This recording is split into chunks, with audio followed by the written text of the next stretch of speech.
Hermanos, ¿cómo están? Buenos días, buenas tardes. Mero en el calor, los voy a agarrar con la predicación, espero que no se me duerma. Le doy 5 minutos para que vaya por un café. No, no es cierto, no es cierto. Agarre fuerzas, échele ganitas. Voy a tratar de no dormirlos. Preparé una serie de chistes muy buenos. No, no es cierto, el pastor Santi me corre. Espérame tantito. En lo que váyase poniendo, por favor, le suplico que se vaya poniendo de pie. Vamos a hacer una lectura un poquito larga, pero esta lectura que vamos a hacer el día de hoy es para que entendamos un poquito el contexto de lo que vamos a ver el día de hoy. Sí, perdón, es que ya saben, no es cierto. Los niños, por favor, pueden salir despacio, como dice el pastor Santiago, despacito. Los papás, por favor, en lo que puedan ayudar en lo que van saliendo, por favor.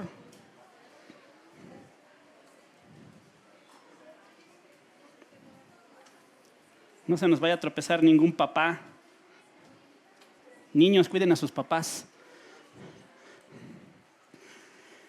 Por favor, busquen 2 de Pedro, capítulo 2. Vamos a leer todo el capítulo 2, parte del capítulo 3 hasta el versículo 13, para que entendamos un poquito el contexto de lo que vamos a ver hoy. ¿Ya están listos? Me voy a ir un poquito rápido. Dice: pero se levantaron falsos profetas entre el pueblo, así como habrá también falsos maestros entre ustedes, los cuales encubiertamente introducirán herejías destructoras, negando incluso al Señor que los compró, trayendo sobre sí una destrucción repentina.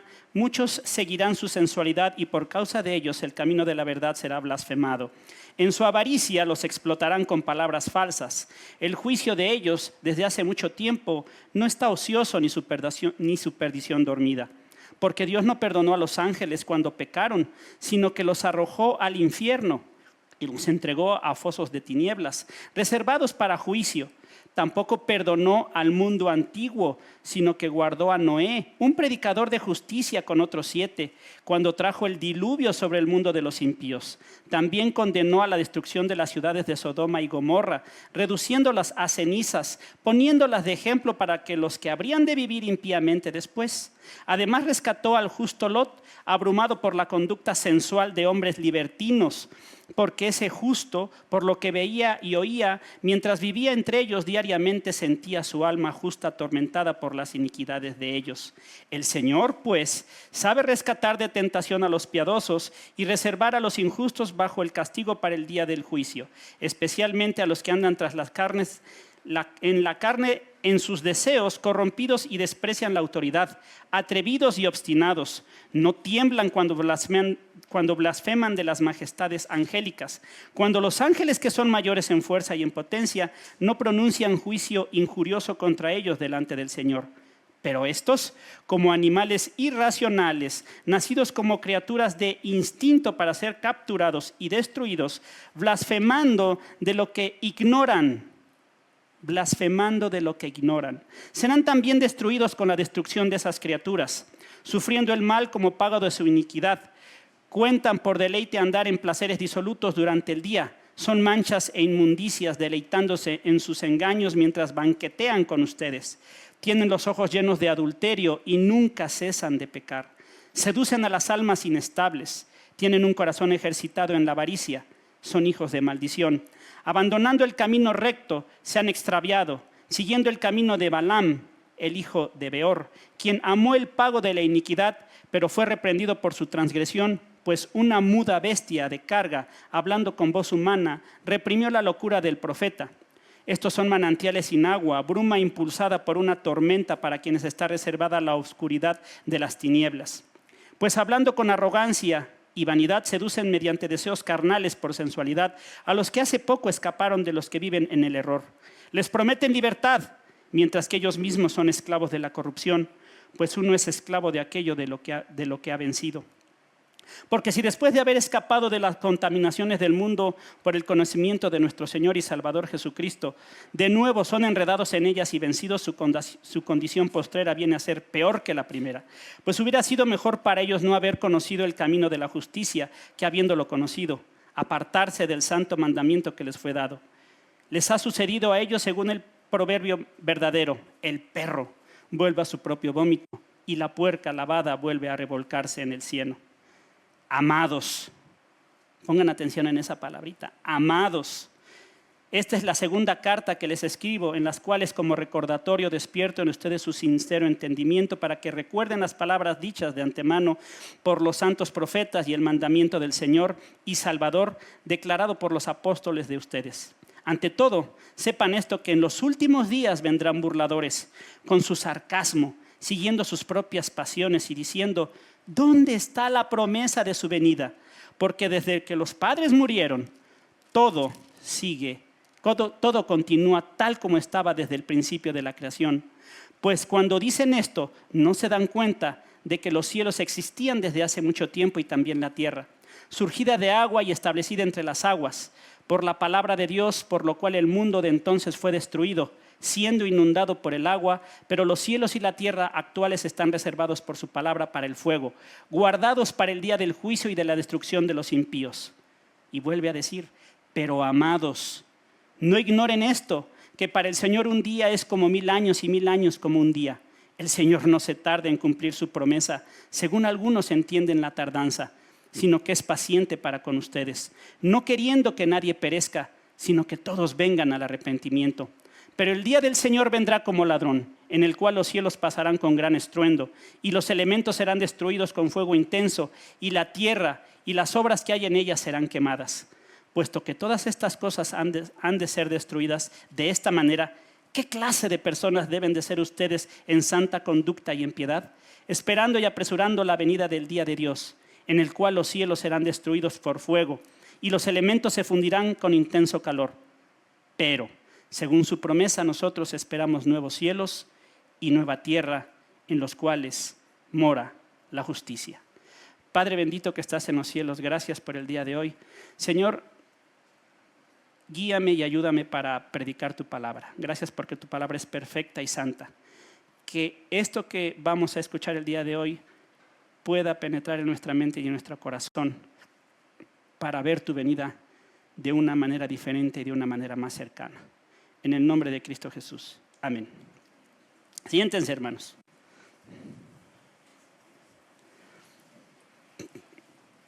Nosotros la porción que vamos a estudiar el día de hoy es la de 2 de Pedro, capítulo 3, que va de los versículos del 8 al 13.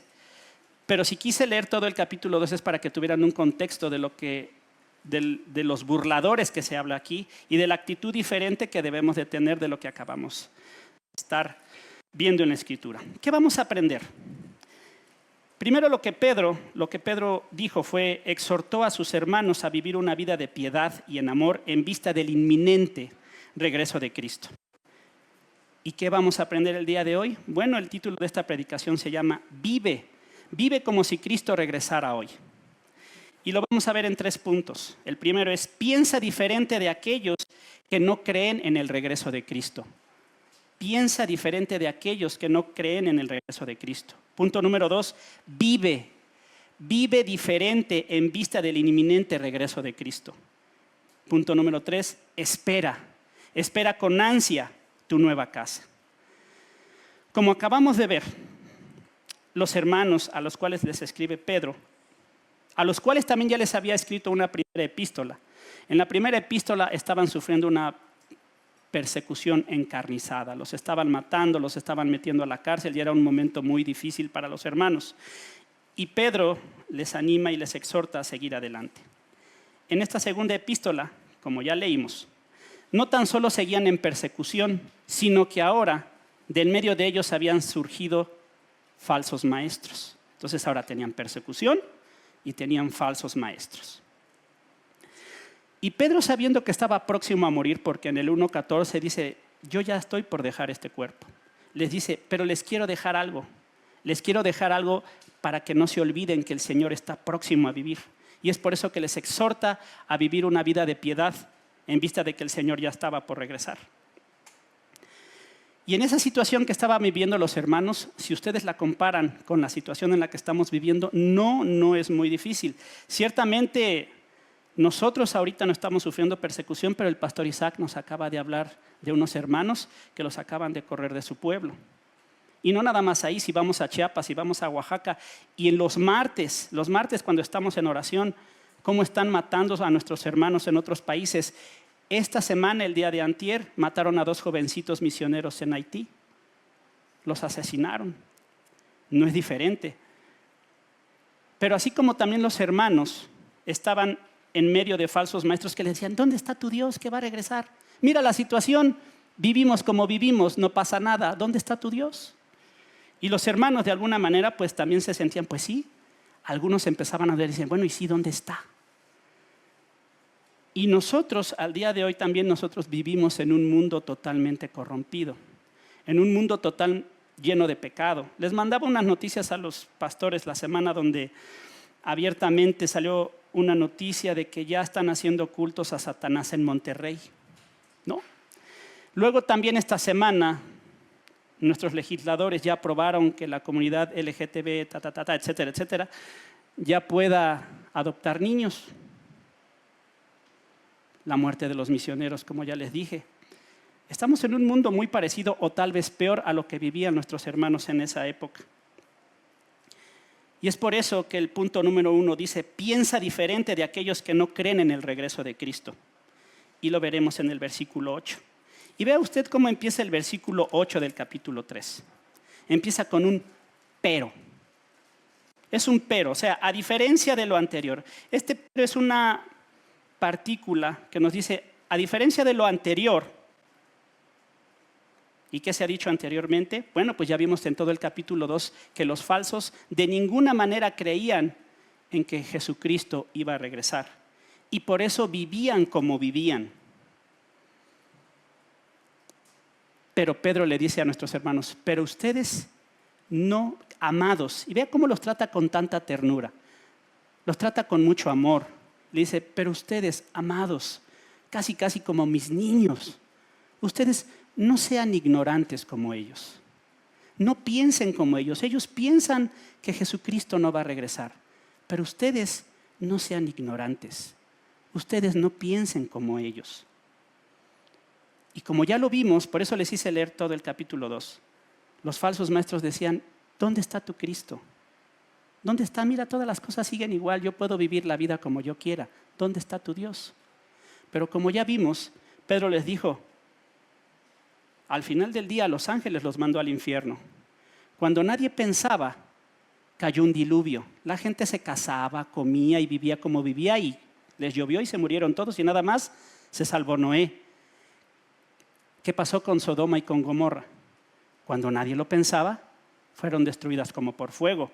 Por eso Pedro les dice, no ignoren, no sean ignorantes, no sean como ellos, porque Dios en sus tiempos perfectos va a establecer un juicio.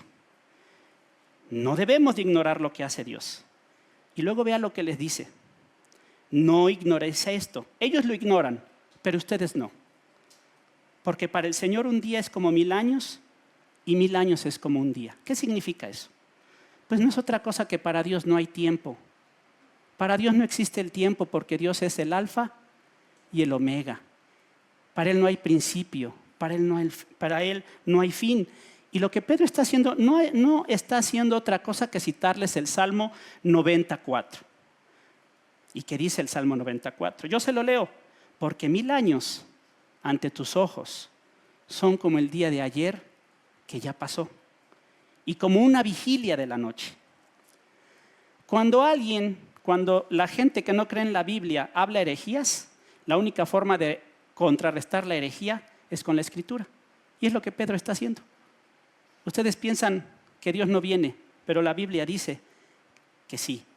Pero no piensen que Dios mide el tiempo como nosotros lo medimos. Por eso le dice, para Dios no existe el tiempo. Y es por eso que en el versículo 9 le sigue diciendo, el Señor no se tarda en cumplir su promesa, según algunos entienden la tardanza. Dios Todopoderoso tiene el control del tiempo, tiene el control de los fenómenos. Él tiene sus propias metas y sus propios objetivos. Y Él define o ya definió desde la eternidad pasada cómo y cuándo van a suceder. Los falsos dicen que no. Los falsos siguen diciendo, ¿dónde está Dios? ¿Dónde está tu Dios que va a regresar? Pero ustedes no deben de ignorar que Dios siempre cumple su promesa. Pero si Pedro se los estaba diciendo es porque seguramente algunos de los hermanos de aquella época ya habían sido infectados con este pensamiento de los falsos que le decían, ¿y dónde está? ¿Y dónde está? Entonces puede ser que en algún momento algunos hermanos dijeran, pues sí, ¿dónde está Dios? En medio de esta persecución que estamos viviendo y en medio de todo esto que está pasando, ¿dónde está? Pero Pedro le dice, detente, para Dios no hay tiempo. Tranquilízate, Dios no tarda en cumplir su promesa. La va a cumplir y le pone de ejemplo lo que nosotros leímos y lo que le acabo de decir. ¿Y por qué todavía? La respuesta es ¿por qué todavía Dios no ha venido? La Biblia nos sigue diciendo, sino que es paciente, porque Dios es paciente. Los creyentes deberían de ver esa tardanza como un atributo de Dios en su paciencia. ¿Sabe lo que significa la palabra paciencia? Mecha larga. ¿Qué tal? ¿Nosotros cómo somos? Mecha corta, ¿no? ¿Qué tal cuando nos dicen, no, al hermanito no le digas nada porque le dices cualquier cosita y ya se prendió el hermano y vas a ver cómo te va, ¿no? Pero Dios dice que es de mecha larga. Esto quiere decir que muestra autocontrol ante la provocación. Él no toma represalias luego. No se saca de quicio ante la menor provocación. Dios hasta el día de hoy ha soportado las ofensas a su nombre y a su santidad, entre los no creyentes y aún entre los creyentes. Esto no quiere decir que no le importe. Lo que sí quiere decir es que Él tiene sus emociones bajo control. Compasivo y clemente es el Señor, lento para la ira y grande en misericordia. No nos ha tratado según nuestros pecados, ni nos ha pagado conforme a nuestras iniquidades. Salmo 103, 8 y 10. Pero llega un momento que como ya vimos, teniendo Dios sus emociones en control, ejecuta un santo juicio. Y Pedro continúa diciendo, sino que es paciente. ¿Es paciente para con quién? ¿Qué dice la Biblia? Para con vosotros. ¿Sí vieron que cuando íbamos haciendo la lectura, les dije ahí en el versículo 1 del capítulo 3, cuando decía, amados, amados. Y luego en el versículo 8 les vuelve a decir, pero amados. ¿A quién se está dirigiendo? A la iglesia, a los hijos de Dios. Y entonces cuando dice aquí, sino que es paciente para con vosotros, ¿a quién se está refiriendo? A la iglesia, a los hijos de Dios. Ahorita les voy a decir por qué les estoy haciendo tanto énfasis. Además, no se enoje si le hago tanto énfasis, porque Pedro también decía, les voy a estar machacando, les voy a estar machacando con lo mismo. Aunque ya se lo saben, ahí voy a estar duro y dado. Y cuando usted lee primera de Juan, también está diciendo, y no se los digo porque no lo sepan, sino se los digo porque ya lo saben. Y les está repite y repite lo mismo, porque podremos saber muchas cosas, pero de saberlo a hacerlo, y por eso Pedro ahí está. Entonces, ahora lo que yo les quiero decir es que cuando dice, sino que es paciente para con vosotros, no queriendo que nadie perezca, sino que todos vengan al arrepentimiento, no está hablando de universalismo. ¿Saben qué es el universalismo? Yo no lo sabía, pero ahora ya lo sé. El universalismo habla de que todos van a ser salvos, todos absolutamente. No pase lo que pase, todos van a ser salvos, y a veces toman este tipo de textos para decir, ahí está. Dice, no queriendo que nadie perezca, sino que todos vengan al arrepentimiento. Pero ¿qué cree? Aquí lo que me salvó fue que el pastor Santi ya lo explicó. Entonces me lo voy a saltar. No es cierto, les voy a dar un repaso muy rápido. En este texto hay dos puntos de vista. ¿Sale? Está la voluntad deseada de Dios, que ya no le explicaron. La voluntad deseada de Dios es lo que Dios desea, pero no siempre se cumple, no porque Él no pueda, sino porque es su deseo. Y lo podemos ver en textos muy específicos y muy claros. Le voy a leer uno, a ver si usted lo adivina. Se lo digo al final.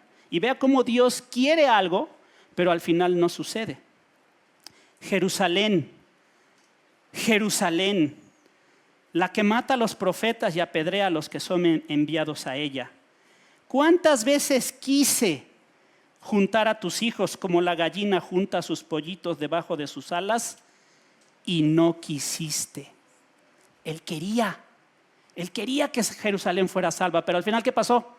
¿Qué pasó en el año 70? Jerusalén fue destruida.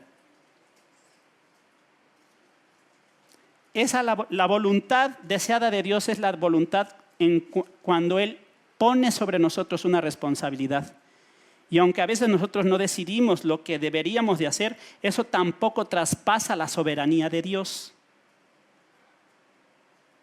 ¿En qué otro texto lo podemos ver? El Señor Dios dice, no me complazco en la muerte del impío. Sin embargo, los impíos siguen muriendo lejos de Dios. Ahora está la voluntad decretada de Dios. Que lo que Él dice se hace. Y le recomiendo que lea Romanos 9 para ver el tema de la salvación. Pero aquí tenemos otro texto y dice lo siguiente. Y todos los habitantes de la tierra son considerados como nada. Mas Él actúa conforme a su voluntad en el ejército de los cielos. Y entre los habitantes de la tierra nadie puede detener su mano ni decirle, ¿qué has hecho? Daniel 4:35. Con esto les acabo de explicar que no existe el universalismo porque el impío sigue muriendo muchas veces en su condición. Pero para este caso específico de esta parte del texto, se aplica otro camino, pero llega al mismo tema. No existe el universalismo. Y por eso les decía yo, ese vosotros se conecta con el amados del versículo 8 y con el amados del versículo 1 del capítulo 3. Cuando dice que es paciente para con vosotros, como ustedes ya me lo dijeron, está hablando de la iglesia. Y entonces esa palabra vosotros y esa palabra amados se conecta con las palabras que vienen más adelantito, con el nadie y con el todos. Cuando dice, Dios no quiere que nadie de quiénes, de la iglesia, porque Él no quiere que nadie de sus hijos perezca, sino que todos, ¿cuáles todos? La iglesia. Está hablando de la iglesia, está hablando de los creyentes. Entonces cuando dice esos nadie y esos todo, está hablando de los hijos de Dios. Por lo tanto no está hablando del mundo y no está diciendo que todos se van a salvar. Espero que haya quedado claro.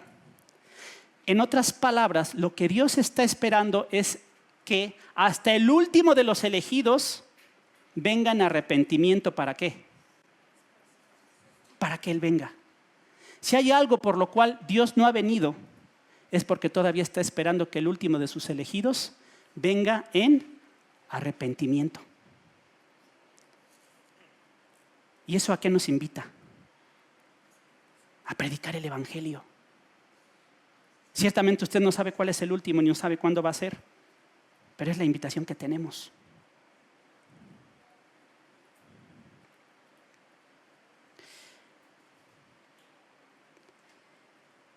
Pedro está diciendo, en base al conocimiento que tienen de Dios, no ignoren, no perciban la vida como los burladores que creen que pueden vivir una vida descarriada, sucia, libertina, porque ellos piensan que Jesucristo no va a regresar y creen que no tienen que entregar cuentas a Dios ni ahora ni después. Pero están muy equivocados porque Dios no se tarda en cumplir su promesa. En sus tiempos que son diferentes a los nuestros y en su paciencia y misericordia que también son muy diferentes a la nuestra. Él está esperando que hasta el último de sus elegidos se arrepienta para poder regresar. No para poder, sino para que regrese. Recuerde que esta palabra arrepentimiento no solo es un cambio total de pensamiento, es un cambio total de dirección, es un cambio total de actuar. Y esto no puede ser posible si no se le predica el evangelio a los inconversos. Por eso los creyentes debían pensar diferente de aquellos que no creen en el regreso de Cristo. Tito 2:12, se lo leo. Enseñándonos que negando la impiedad y los deseos mundanos, vivamos en este mundo sobria, justa y piadosamente, aguardando la esperanza bienaventurada y la manifestación de la gloria de nuestro gran Dios y Salvador Jesucristo. Ellos también esperaban la manifestación de Dios y también eran invitados a vivir sobria, justa y piadosamente. Le quiero platicar muy brevemente la historia de una mujer que se llamó Cornelia, Arnolda, Johanna, Corrie ten Boom, conocida como Corrie ten Boom. Esta hermana fue holandesa, era relojera y era muy buena. Vivía en Holanda y estando en Holanda se desata la Segunda Guerra Mundial. Los alemanes invaden Holanda y entonces había una orden de que nadie podía ayudar a los judíos. Pero Corrie, su hermana Betsy y su papá eran cristianos. Eran calvinistas, eran de la iglesia reformada holandesa. Y ella pensó, y su familia pensaron diferente de lo que los tenía rodeados. Los alemanes dijeron, no pueden ayudar a los judíos. Y no pueden ayudar a ninguna de las personas que estén siendo perseguidas por los alemanes. Y ellos dijeron, no. Porque cada vida es una vida preciosa para Dios. Y empezaron a ayudar a judíos y empezaron a ayudar a otro tipo de personas. Pero no faltó el chismoso, ¿verdad? Que fuera con la Gestapo y le dijera, fíjense que se apellidaban los ten Boom, los 10 Boom. Fíjate que los 10 Boom andan ayudando a los judíos. ¿Ah, sí? Y ahí va la Gestapo. El 28 de febrero de 1944, la Gestapo agarró a Corrie, a Betsy y a su papá y los encarcelaron. 10 días después murió el papá. A Corrie y a Betsy las llevaron a un campo de concentración en Alemania. Ellas a escondidas pudieron meter una Biblia. Y después de los días de arduo trabajo, cuando ellas regresaban del campo de concentración, ¿saben qué hacían? Pensaban diferente. ¿Qué creen que hacían? Un servicio de adoración a Dios entre las mujeres judías que no conocían a Dios. Su vida de misericordia y su exposición a la palabra de Dios, ¿sabe qué provocó? Que muchísimas mujeres que estaban ahí próximas a morir se volvieran cristianas. 12 días antes de que Corrie saliera de ese campo de concentración, su hermana Betsy murió. Su hermana muere y a los 12 días ella sale. ¿Pero sabe por qué sale? ¿Sabe por qué sale? Por un error administrativo. Y sale. Y le dicen, ¿sabes? ¿Sabes que una semana después de que tú saliste, todas las mujeres que estaban contigo se fueron al campo, a un campo y las ahogaron con gas? Es para que ella se hubiera salido y se hubiera ido a vivir una vida tranquila a otro lugar, ¿verdad? Regresó a Holanda. Y en el invierno del hambre, como se conoce, volvió a abrir las puertas de su casa cuando estaba prohibido. Y le volvió a dar cabida a judíos. Y le volvió a dar cabida a otros que estaban siendo perseguidos. Ella pensaba diferente.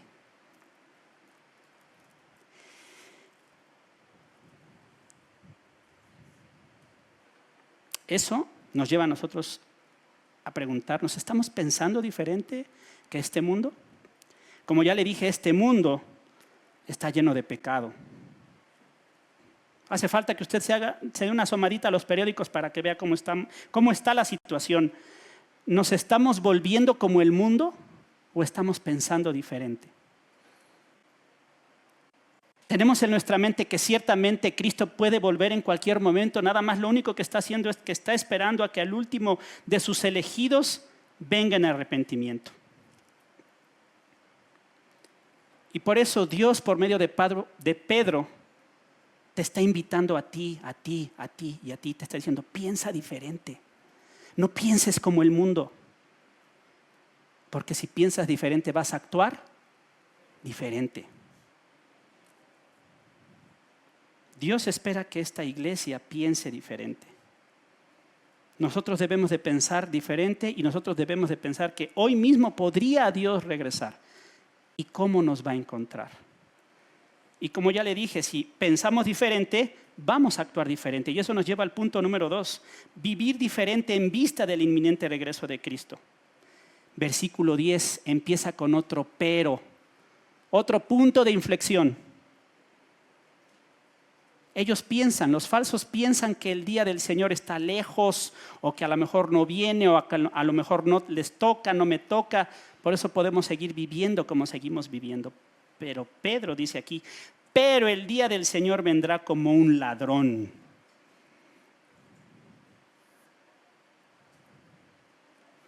El día del Señor.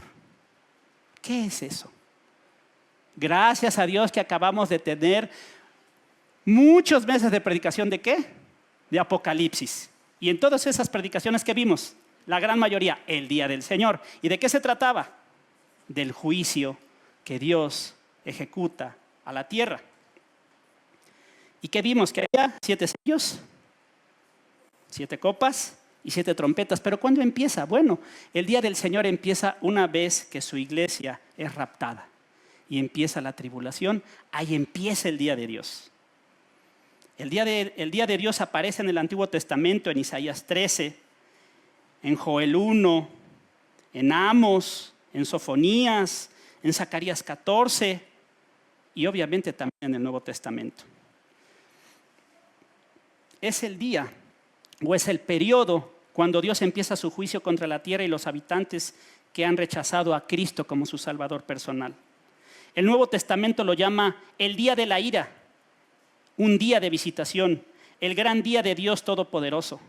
Se trata de juicios aterradores y justos por parte de Dios.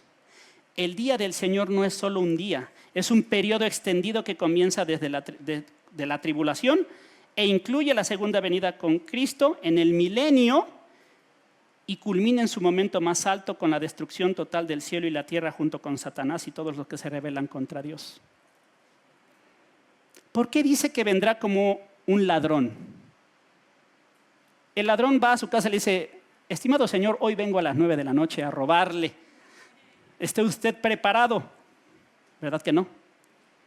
Usted no sabe cuándo le van a robar. Y el que ya ha sufrido robos en su casa, pues no le avisaron, ¿verdad? Pues así es lo que está diciendo. Nadie se lo espera. El día del Señor es un día de juicio para la tierra y nadie se lo espera y nadie sabe cuándo va a suceder. Pero ahora siga leyendo, dice ahí, y los cielos pasarán con gran estruendo. O sea, la traducción más correcta es el universo. El universo pasará con gran estruendo. Lo que aquí nos está diciendo es que Dios va a destruir el universo y la tierra.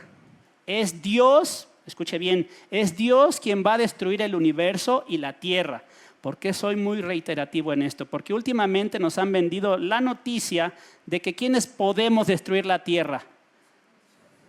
Y entonces nos dan una serie de políticas y una serie de ideales de que tienes que tener una vida más ecológica porque si no te vas a acabar el mundo. ¿Eso es cierto? ¿Tú te lo vas a acabar? No. Ahora, eso no quiere decir que nosotros no seamos responsables con los medios naturales que Dios nos ha dado para subsistir. De hecho, nos ha dicho que son para nuestro propio bien. Pero de eso, a tener casi una religión en la cual nosotros que tenemos que cuidar el mundo y vestirnos así, pensar así, comer así, porque nos lo vamos a acabar, eso no es cierto. Porque luego parece ser que estamos perdiendo mucho tiempo en una vida ecológica. Yo no sé qué pensarán estas personas de playera azul, que luego la agarran en la calle y le dicen, vente, fírmate tu papelito porque queremos perpetuar la tierra. Queremos que la tierra sea, que nos dure millones de años. Y ahí están firmando, ¿no? Yo no sé qué pensarán ellos. Y no es como burla porque ellos necesitan de Cristo, al igual que cualquiera. Pero les voy a leer lo que ellos dicen. Nuestro objetivo es garantizar la capacidad de la tierra para nutrir la vida en toda su diversidad. Esto significa que queremos un mundo verde, justo, pacífico, digno, sano, solidario, equitativo. Y ahora escuche, donde las personas ejercen su poder. Actúan y deciden para vivir en armonía con el medio ambiente y la biodiversidad. Yo no sé qué opinarían ellos cuando si hubiesen venido a una predicación y hubieran escuchado cuando Santi les dice, y todo el mar se convierte en sangre, y toda la vida que hay en el mar se muere. Y luego va a haber un gran terremoto como nunca ha habido uno, y todas las islas desaparecerán. Y luego va a caer mucho granizo gigante y va a matar mucha gente. Yo no sé qué pensarán ellos. ¿Y eso quién lo está provocando? ¿Nosotros o Dios? Dios. Ahora una pregunta, ¿por qué nosotros anhelaríamos perpetuar un mundo tan corrompido y lleno de pecado? ¿Por qué querer extender la vida de un mundo moribundo, el cual Dios ya le puso fecha de caducidad y que va a destruir? Repito, tenemos que ser responsables con este mundo que nos dejó, pero no para perpetuarlo, porque vean cómo está. Además debemos de ser de testimonio. Además yo creo que firmemente que la Iglesia Universal prefiere vivir eternamente en un mundo y en un universo sin pecado. Ahora, ¿quiere ver cómo Dios va a destruir este mundo? La Biblia dice, y los cielos pasarán con gran estruendo. Esa palabra estruendo viene de una palabra griega, se la voy a decir, no porque crea aquí que los que venimos aquí dicen, ese chavo sabe griego, no. Esa palabra estruendo significa chiflido, un silbido. ¿Sabe cómo se escucha? Seidon. O sea, así es como dice que el cielo va a desaparecer. Y ¡fum! Se fue. ¿Cómo va a suceder eso? Le voy a explicar tantita física y química. Tantita, básica, doctorado. No es cierto. Muy fácil. Vea hoy que su Biblia dice, los elementos serán destruidos. Elementos. Palabra que en el original significa lo básico. Los científicos dicen que toda la materia está hecha en su elemento más básico ¿de qué? Sí saben doctorado de física, ¿ya vieron? Y los átomos en su núcleo tienen protones y neutrones.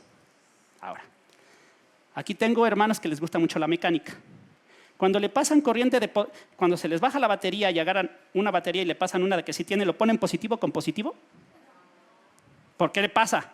Hasta las hermanas dicen, no hermano, obviamente que no.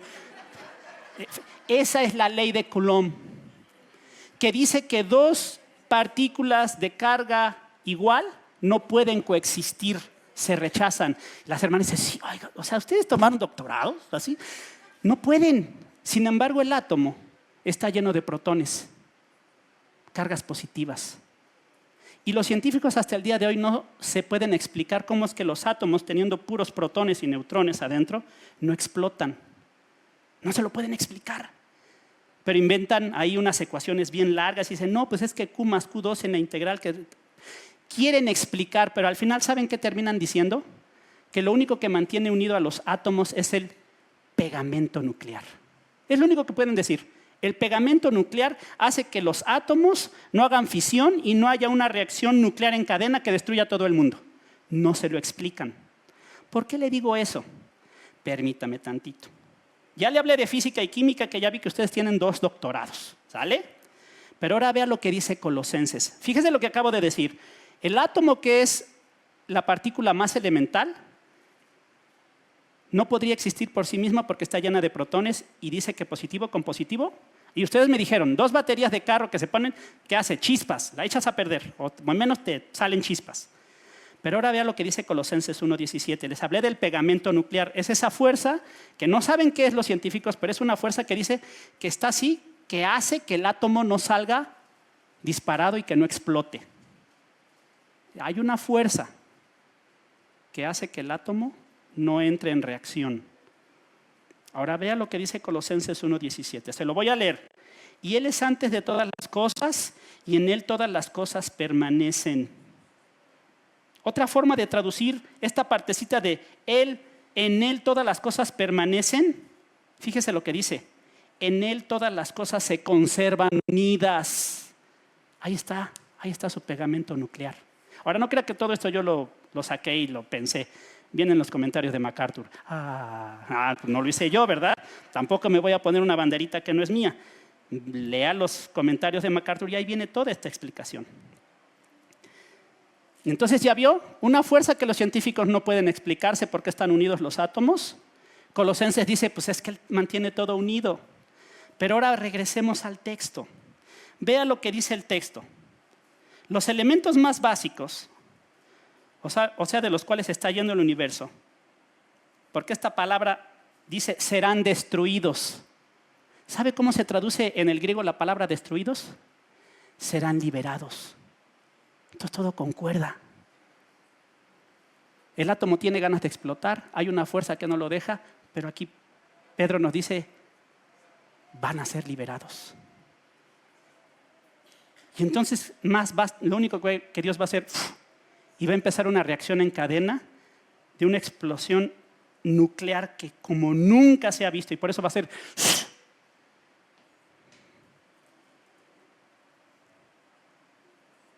Y es por eso que el universo va a desaparecer como un silbido, como un soplido.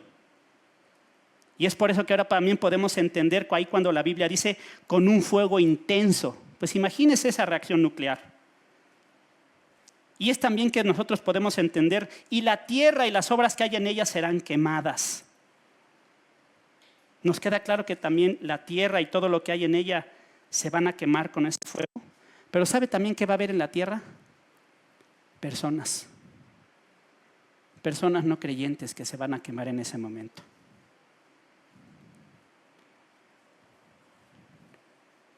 Y en vista de todos estos eventos que le acabo de describir, con fuego, con una explosión, una reacción nuclear con tanto calor, es por eso que Pedro dice, exclama, no es pregunta, porque a veces se pudiese leer como pregunta, pero no es pregunta, es una exclamación. Y dice, puesto que todas estas cosas han de ser destruidas de esta manera, y ahora usted ya entendió cómo van a ser destruidas, ¿qué clase de personas no deben ser ustedes en santa conducta y en piedad? Si eso es lo que va a pasar, ¿cómo estás actuando? Es lo que dice Pedro.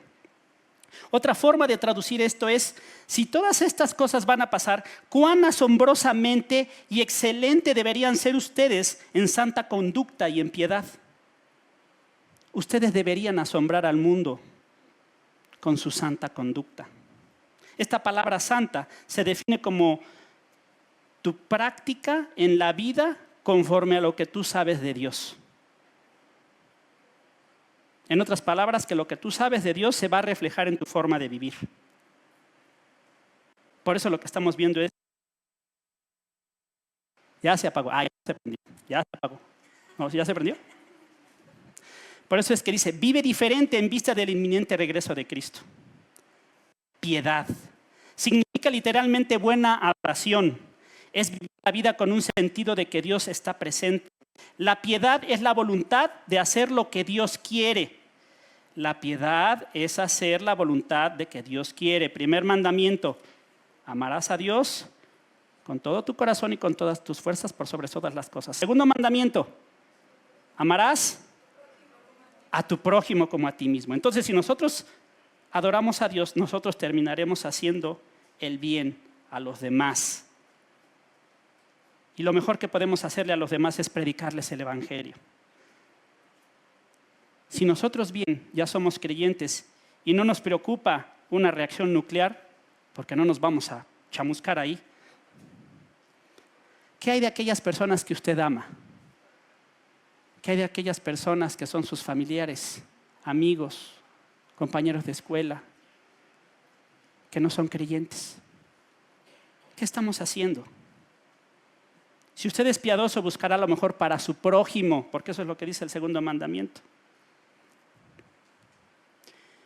Ahora fíjese lo que dice, si estamos viviendo de esa manera santa y piadosa, entonces Pedro en el versículo 12 dice, esperando y apresurando, dos verbos, apresurando y esperando, esperando y apresurando. Y por el tiempo en el que están conjugados, es una actitud diaria y perseverante. Esperando y apresurando la venida del día de Dios. La palabra esperando se puede traducir como mirar al futuro con mucha esperanza, con anhelo, con ansiedad, como los niños que esperan el día de cumpleaños, como los niños que esperan el día del niño. Apresurando. ¿Qué significa apresurando? Hay dos significados. El primero es, transmite la idea de hacer algo con un máximo esfuerzo para que algo suceda. Es buscar un objetivo de que algo se realice mediante un esfuerzo extra, un esfuerzo especial. Es como estar diciendo, me voy a apurar a predicar y a evangelizar para que el Señor ya venga. Es como si dijera eso. Esa es una explicación. La segunda explicación es desear fervientemente. Yo ya deseo fervientemente que Jesucristo regrese. Hay dos explicaciones y las dos caben. Las dos entran porque por un lado nos está diciendo, échale ganitas en predicar para que el Señor ya regrese. Claro, eso nos conllevaría a hacernos una pregunta. ¿No podemos apresurar el regreso de Cristo? No. Los que hayan dicho no, excelente. Abrazo del pastor Isaac cuando termine. Porque los tiempos de Dios son diferentes a los nuestros. Y su paciencia no es igual a la nuestra. Pero lo que sí está diciendo el texto es que deberíamos estar haciendo lo que Dios quiere como si pudiéramos apresurar su venida. O sea, debemos de estar viviendo con ese sentido de urgencia de predicar el evangelio. Repartir Biblias, capacitar a los demás, dar testimonio con tu vida. Si bien nosotros somos responsables de hacer lo que Dios espera de su iglesia, Él pone en nosotros ese sentido de urgencia. Porque Dios es quien obra en vosotros tanto el querer como el hacer por su buena voluntad o por su beneplácito. Filipenses 2:13. La tarea, el objetivo, el fin es anunciar su evangelio para que hasta el último elegido venga en arrepentimiento. ¿Cuál es el propósito de mirar al futuro con mucha esperanza y al mismo tiempo estar dando nuestro máximo esfuerzo en las tareas de Dios? Pues es que ya queremos que Dios regrese. Ese es el objetivo, ya queremos. Versículo 12, ya lo vimos y vamos aquí. Apresurando la venida del día de Dios en los cuales los cielos serán destruidos por fuego y los elementos se fundirán con intenso calor. ¿Es lo mismo el día de Dios y el día del Señor? No. El día del Señor ya vimos que es un juicio contra la tierra. Y dura desde que viene por su iglesia hasta el milenio. El día de Dios empieza cuando Dios ha derrotado definitivamente y muy fácilmente a Satanás al final del milenio y sus seguidores. Y es cuando destruye todo y hace nuevos cielos y nueva tierra. Debido a todos los acontecimientos que acabamos de ver, es por eso que nosotros debemos de vivir diferente a lo que el mundo piensa. Y el mundo piensa que no hay Cristo y que Él no va a regresar. Iglesia Renovación, vive como si Cristo fuera a regresar hoy. Pero vosotros, amados, edificándoos en vuestra santísima fe, orando en el Espíritu Santo, conservaos en el amor de Dios, esperando ansiosamente la misericordia de nuestro Señor Jesucristo para vida eterna. Y tened misericordia de algunos que dudan, a otros salvad, arrebatándolos del fuego, y de otros tened misericordia con temor, aborreciendo aún la ropa contaminada por la carne. Ojalá, hermanos, cada noche que nos vamos a acostar, ojalá podamos decirle, Señor, gracias. Gracias, Dios, porque hoy viví como si hoy tú hubieses regresado. Gracias, Señor, porque hoy me diste fuerzas para vivir como si tu venida hubiese sido inminente. Gracias, Señor, porque hoy pude comunicar que tú vas a venir y que tienen que ir en arrepentimiento. Gracias, Padre, porque mis ojos no están aquí, sino mis ojos están en la eternidad, en mi nueva casa. Y es así que empieza el versículo 13. Y otra vez empieza con un pero. Ya vio puros peros. Pero según su promesa, nosotros esperamos nuevos cielos y nueva tierra, en los cuales mora la justicia. Y es así que llegamos al punto número 3. Espera con ansia tu nueva casa. Espera con ansia tu nueva casa. Esta no, mire, ya me estoy derritiendo. Efectivamente, este mundo y este universo será destruido con fuego intenso a través de una reacción nuclear, como ya la vimos. Pero Pedro dice, pero según su promesa nosotros esperamos nuevos cielos y nueva tierra. Esperamos. Otra vez esta palabra que Pedro ya había utilizado. Esa palabra que nos invita a tener una actitud de ilusión, una actitud de emoción, de anhelo, de ansia, de decir, ¿se acuerdan del cuadrito que sacaba el pastor? Y decía, Jesús, ya regresa. Llévame a casa. ¿Recuerda la predicación del pastor Isaac cuando nos describía la Nueva Jerusalén? Es lo que debemos de estar anhelando. La Nueva Jerusalén también es llamada el tabernáculo de Dios, la ciudad santa, la ciudad de Dios, la ciudad celestial, la ciudad cuadrangular, ¿sí o no? La Jerusalén celestial. Dios hace una transformación completa del cielo y de la tierra. El nuevo cielo y la nueva tierra son lo que llamamos el estado eterno. Y será donde mora la justicia, donde después de la recreación Dios muestra la santa ciudad, la nueva Jerusalén que va a descender del cielo, dispuesta como una esposa ataviada para su marido. Esta es la ciudad que Abraham vio en fe en Hebreos 11:10. Es el lugar donde Dios habitará con su pueblo para siempre. Las lágrimas serán limpiadas. La nueva Jerusalén será increíblemente enorme. Nos explicaban que tenía 1,400 millas de largo, de ancho, de altura, o sea, al final, ¿qué era? Un cubo perfecto. El que quiera vivir en un cuadrado así, pues está bien, ¿no? Pero es un cubo, ¿no? Es un cubo perfecto. La ciudad también será deslumbrante en todo aspecto. Es iluminada por la gloria de Dios. Sus 12 cimientos llevan los nombres de los 12 apóstoles. Están decorados con todo tipo de piedras preciosas. Tiene 12 puertas y cada una de estas es una perla, con los nombres de las 12 tribus de Israel. Las calles serán hechas de oro puro. La nueva Jerusalén será un lugar de bendición inimaginable. La maldición de la primera tierra habrá desaparecido y nuestros malos recuerdos también se habrán largado. En la ciudad estará el árbol de la vida para la sanidad de las naciones y el río de la vida. Es el lugar del cual Pablo habló y decía, donde Dios muestra en los siglos venideros las abundantes riquezas de su gracia, en su bondad para con nosotros en Cristo Jesús. La nueva Jerusalén es el cumplimiento definitivo de todas las promesas de Dios. La nueva Jerusalén es la bondad de Dios manifestada plenamente. Por eso termina diciendo, en los cuales mora la justicia. ¿Por qué mora la justicia ahí? Porque es todo lo que Dios es. Todo lo que Él ordena, todo lo que Él exige, todo lo que Él aprueba, todo lo que Él proporcionó a través del Evangelio de Jesucristo. En el cual mora la justicia. En sus días será salvo Judá e Israel habitará confiado. Y este será su nombre con el cual le llamarán Jehová, justicia nuestra. ¿No anhela llegar a este lugar? Hermano y hermana, como ya escuchamos en algunos de los comunicados que dio el pastor, al igual que los hermanos de Huejutla que han sido corridos y desplazados y perseguidos, muchos de ustedes están pasando por momentos muy difíciles, en enfermedad, problemas familiares, persecuciones como las de nuestros hermanos, presiones de todo tipo. Pero si yo le pudiera decir algo es, ya falta menos. Jesús ya viene.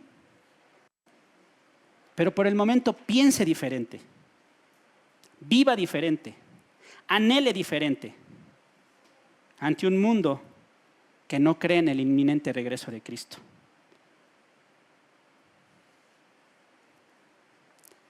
Anímense, hermanos. Dios ya nos va a llevar a nuestra nueva casa. Y una probadita de esa nueva casa, aquí la tenemos. la comunión entre nosotros, el amor entre nosotros. Si llegara a haber algún problema entre nosotros, resuélvalo, porque esta es una probadita de lo que vamos a ver en la realidad. Anímense, exhórtense en amor.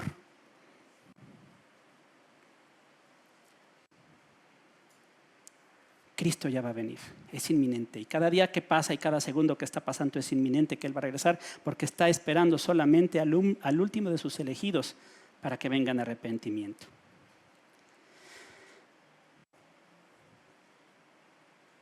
Hay un canto que cada vez que yo lo escucho, híjoles, me sudan los párpados internamente. Sudar, nada más me sudan, ¿no? Y ayer lo tuve que leer como 5 veces para que cuando lo leyera hoy, lo leyera así como hacen los artistas. Y no les pasa nada, ¿no? Pero hay un canto que se llama La Ciudad de Dios, que es de los hermanos Jonathan y Sara Jerez. Y le voy a leer solamente algunas líneas. Dice, hay un lugar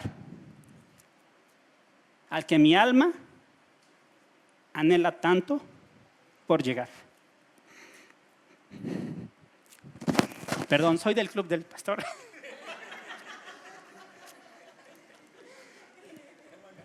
Una ciudad donde hay descanso y gozo por la eternidad. Sé que pronto allá estaré y con mis ojos yo veré. Aquel que vino a rescatarme para llevarme allí con Él. He aquí que la presencia del Señor mora en medio de los hombres que Él salvó. Ellos son su pueblo y Él es su eterno Dios. La ciudad de Dios es lo que anhelo yo. Híjoles, no me salió, ni modos. Vamos a orar. Padre bendito que estás en los cielos. Señor, tú ya vienes. Ayúdanos a pensar, a vivir y a anhelar de manera diferente de cómo está el mundo el día de hoy. ¿Y por qué no empezar por tu propia iglesia? Amarnos a nosotros mismos, perdonarnos a nosotros mismos, exhortarnos. Pero también, Señor, yo te pido por todos aquellos que todavía no han venido en arrepentimiento a pedirte perdón. No han venido en arrepentimiento en un cambio de vida. No es suficiente venir aquí cada 8 días. Es más, no sirve de nada. No es que no sea suficiente. Te pido por aquellos, Señor, que todavía no doblan sus rodillas y claman por salvación. Señor, tráelos. Tráelos, Señor. E invítanos, Señor, y ayúdanos e impúlsanos a predicar para que venga el último que tú has elegido y tú puedas regresar. Gracias, Señor, por esta iglesia. Te pedimos que esta iglesia piense, viva y anhele diferente que lo que el mundo está ofreciendo. Que nuestros ojos estén puestos en nuestro nuevo hogar, en nuestra nueva casa, en la nueva Jerusalén donde mora la justicia, donde moras tú, donde los recuerdos malos que vamos a tener aquí van a ser borrados y desaparecidos. Hermano que estás pasando por un momento difícil de enfermedad, cada día que pasa estamos más cerca del Señor. Ayúdanos a vivir diferente, Padre, en el nombre de Cristo Jesús. Amén.